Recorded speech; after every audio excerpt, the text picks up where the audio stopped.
दोस्तों, मैं आपका दोस्त वीरेंद्र रावत और आप देख रहे हैं सुपर वीरू ब्लॉग।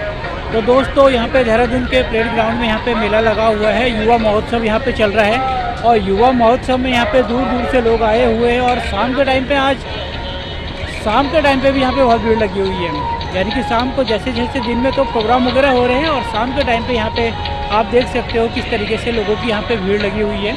और यहाँ ये जो मेला है वो 5 तारीख से लेकर 9 तारीख तक का यहाँ पे मेला है और युवा महोत्सव के नाम पे ये यहाँ पे आयोजन किया गया। तो उत्तराखंड युवा महोत्सव यहाँ पे आयोजित किया जा रहा है और यहाँ पे बहुत सारे युवा आए हुए हैं और यहाँ पे बहुत सारे स्टॉल वगैरह भी लगे हुए हैं और दुकानें भी बहुत सारी लगी हुई, स्टॉल वगैरह बहुत सारे लगे हुए हैं और खाने पीने की हर सामान यहाँ पे मिलेगा। खाने पीने का सामान भी यहाँ पे मिल रहा है और यहाँ पे सांस्कृतिक कार्यक्रम भी हो रहे हैं और खेल कूद प्रतियोगिताएँ भी यहाँ पे हो रही हैं। तो सारी चीज़ें यहाँ पे हो रही हैं, लगातार यहाँ पे प्रोग्राम चल रहे हैं। तो कुछ चीज़ें आपको दिखा देता हूँ, थोड़ा बहुत मैं दिखा देता हूँ, बाकी पूरी चीज़ें आप यहाँ पे आके देखिएगा। और लगभग मैं काफ़ी चीज़ें मैं आपको दिखा देता हूँ। अगर दूर हो यहाँ पे नहीं आ सकते हैं तो मैं सारी चीज़ें आपको दिखाने की कोशिश करता हूँ। और कल भी मैंने प्रोग्राम दिखाया था और यहाँ पे मुख्यमंत्री ने इसका उद्घाटन किया था और उसके बाद यहाँ पे खेल कूद प्रतियोगिताएँ भी हो रही हैं। निदेशालय युवा कल्याण और क्रांति रक्षक दल उत्तराखंड की ओर से माननीय मुख्यमंत्री जी, माननीय कैबिनेट मंत्री जी और माननीय विधायक राज। स्वामी विवेकानंद का जन्म 12 जनवरी 1863 को कलकत्ता में हुआ। उनका बचपन का नाम नरेंद्र नाथ था। उनके पिता श्री विश्वनाथ दत्त कलकत्ता हाईकोर्ट के एक प्रसिद्ध वकील थे और उनकी माता श्रीमती भुवनेश्वरी देवी धार्मिक विचारों की महिला थी। उनका अधिकांश समय भगवान शिव की पूजा अर्चना में व्यतीत होता था। बचपन से ही नरेंद्र अत्यंत बुद्धिमान होने के साथ साथ नटखट भी थे। माता पिता ने बड़े लाड प्यार से अपने इस विलक्षण बालक का पालन पोषण किया। इसी बीच उन्हें पूछा करते थे, भगवान कहाँ है, कैसे हैं और उन्हें कैसे प्राप्त किया जा सकता है। वहीं पर उन्होंने संन्यास की दीक्षा भी ली।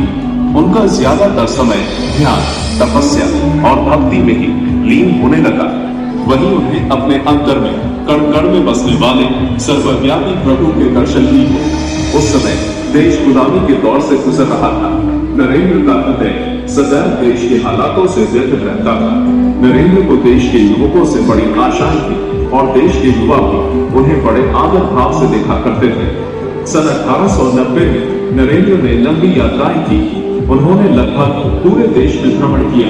अपनी यात्राओं के दौरान वे वाराणसी, अयोध्या, आगरा, वृंदावन और अलवर जैसे स्थानों पर गए और इसी दौरान उनका नामकरण स्वामी विवेकानंद के रूप में हुआ। उनके झोपड़ों में भी इससे उन्हें भारत के विभिन्न क्षेत्रों और वहां निवास करने वाले लोगों के संबंध में पर्याप्त जानकारी मिली। हमारे देश के धर्म के वर्णन के लिए रखी गई एक छोटी सी किताब थी, श्रीमद् भगवत गीता, जिसका कुछ लोग मजाक बना रहे थे।